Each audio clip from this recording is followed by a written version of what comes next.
Thank you for joining me on Joseph's Fireside. Today I'll be talking about characterization, how you develop a character and let the character grow and show his human side, how he reacts to other characters in the script, how he responds to stimuli, either from physically responding to it or mentally. He's thinking back. I use a technique that when the character is in the middle of real time, he thinks back and it reminds him of something else. He reflects on something that happened prior, and then that's how his character starts to build. Now I'm going to talk to you about the character of Ernest, the protagonist.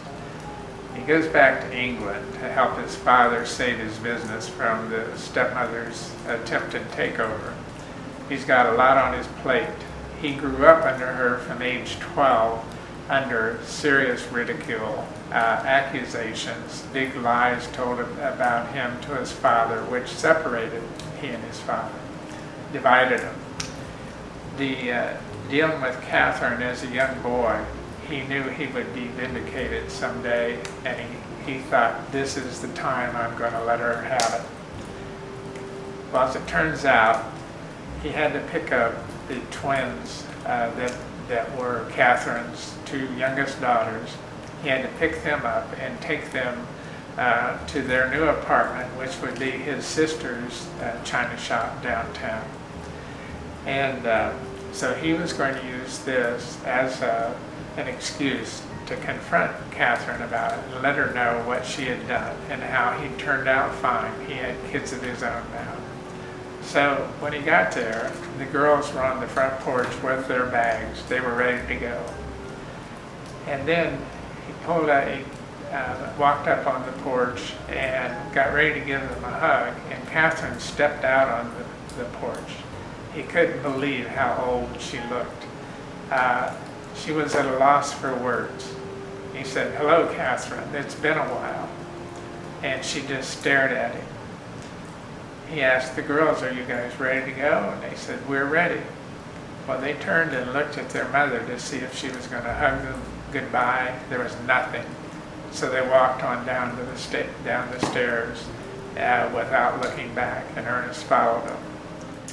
Let's take a step back now and look at Ernest and what his mindset was and what he must have been going through, because he didn't want to swear at her, talk mean to her. She was a lonely old woman who now is losing all of her kids, and his dad had caught her red-handed trying to take over the business.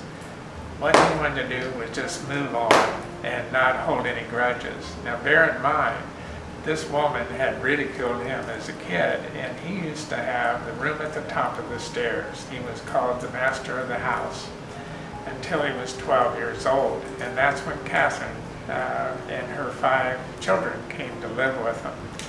After about 3 years, she had him moved down to the washroom on the first floor by the maid's room.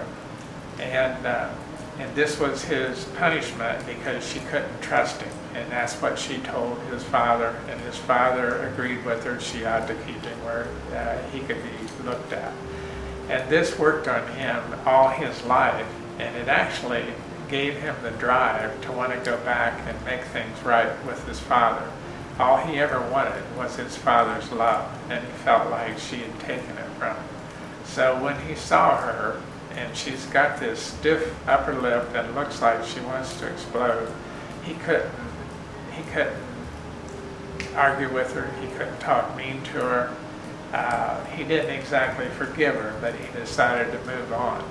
And that's when he asked the girls if they were ready to go, and they all walked down the stairs and left her because she didn't offer to hug or talk or anything.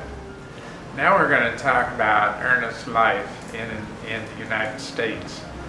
He raised 9 children with my grandmother Frances, and they had trials and tribulation just like any other family. They were a farm family, everybody worked, and they took care of each other. Well, what it taught Ernest was to look at both sides of a human situation and consider the other person's past, what had happened in the past, what set this action up.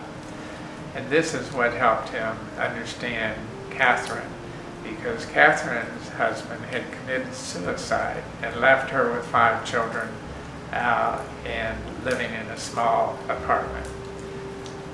All Catherine was doing was putting a roof over their heads when she snagged Ernest's father, Malcolm.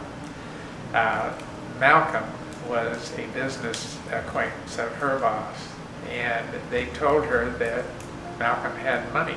He was a real nice guy, had lost his wife several years ago, and she came after him, and all of that came out after Ernest was old enough to understand it, but he still had to leave England to come to the States to get his independence.